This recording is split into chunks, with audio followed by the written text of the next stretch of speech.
The first time Princess Esselin of the Aurelian Compact set foot on Earth, she nearly fainted. Gravity pressed down on her like an invisible ocean.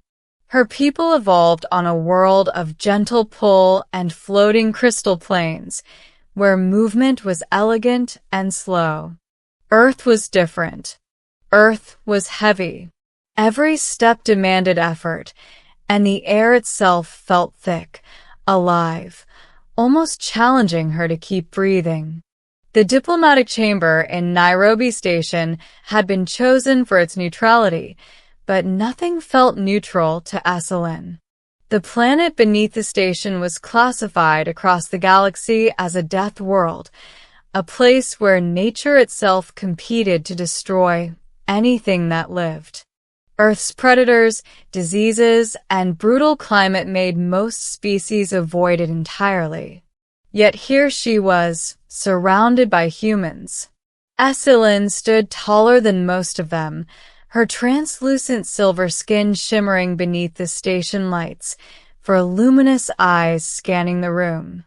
She was royalty, trained in negotiation and strategy, but today fear threaded through her thoughts.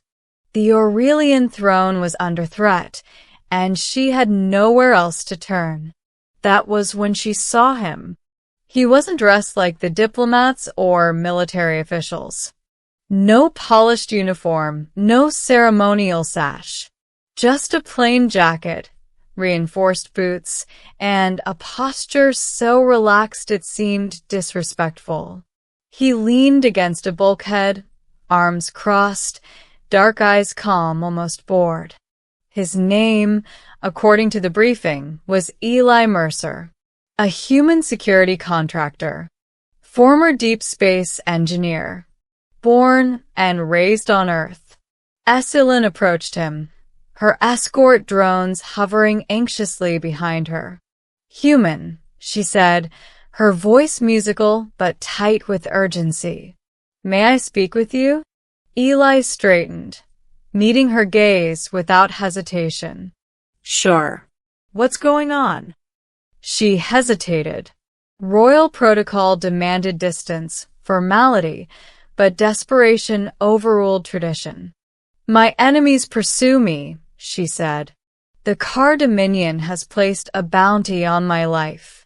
They believe removing me will fracture the compact. I require protection." Eli listened quietly. She studied his slim frame, his unarmored appearance. Humans were strong by galactic standards, yes, but he looked so ordinary.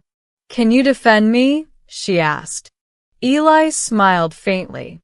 "Yeah, I can." She had no idea what that truly meant. The attack came sooner than expected. The diplomatic talks were still underway when the station alarms screamed to life. Emergency lights flared red. Security feeds filled with images of armored car operatives cutting through corridors with plasma blades and grav grenades. Panic erupted. Esselin's escort drones were disabled in seconds by electromagnetic pulses. Her guards scattered, unprepared for such a precise strike. Eli didn't panic. He grabbed Esselin's wrist. "Stay close." They ran. The station shook as explosions echoed through the ring. Car soldiers poured from breach points, towering insectoid forms encased in black alloy armor. Their weapons were designed to tear through starship hulls. Eli dragged Esselin into a maintenance corridor and sealed the door manually, ripping the locking wheel free with a sharp twist. Her eyes widened. "That mechanism requires about 2 tons of force?" Eli said. "Yeah. Earth gravity helps." They moved deeper into the station, but the car tracked them effortlessly. A squad blocked their path, weapons charging. Esselin's heart raced. "We are surrounded." Eli stepped forward. "Stay behind me," he said.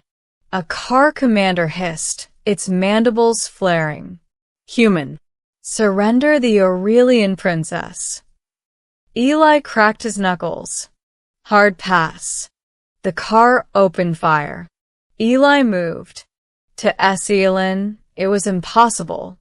He crossed the distance faster than her eyes could follow, using the station's gravity like a weapon. Plasma bolts scorched the walls, but he weaved through them, grabbed a car soldier, and threw it.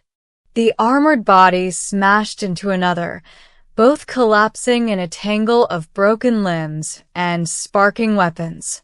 He disarmed a third by striking its joint plates with precise, devastating blows. Armor crumpled. The car fell. Esselin stood frozen. Humans weren't supposed to do this. Another soldier charged, raising a plasma blade. Eli caught the weapon barehanded, heat searing his glove, and wrenched it free. With a single motion, he slammed the car into the deck hard enough to crack the metal floor. The corridor fell silent. Eli exhaled slowly. "You okay?" Esselin could only nod. In that moment, she understood. Earth wasn't a death world because it killed humans. It was a death world because humans survived it. They reached an emergency shuttle bay where compact forces were regrouping. News of Eli's actions spread quickly through the station. Security footage replayed again and again, diplomats whispering in disbelief.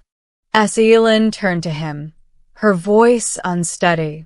"Why are you like this?" Eli shrugged. "Earth's not gentle. You adapt or you don't make it." The car Dominion retreated after their failure, their operation exposed and condemned across the compact. Esselin was safe for now. In the days that followed, negotiations resumed under heavy protection. Esselin insisted Eli remain at her side, officially appointing him her personal defender. When the council convened for the final session, Esselin stood before them, her confidence restored. "The car believed strength lay in weapons and numbers," she said. "They were wrong.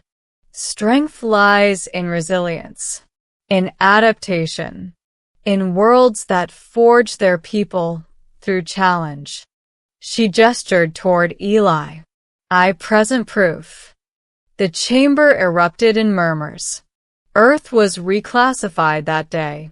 No longer just a death world. It became a guardian world, a place whose inhabitants could defend the galaxy itself. As Esselin prepared to return home, she approached Eli one last time. "I asked if you could defend me," she said softly. "I did not understand your strength." Eli smiled. "Most don't." Her ship departed, stars stretching into light as it vanished into hyperspace. And across the galaxy, word spread quickly. If you threaten the compact, you might have to face a human from a death world.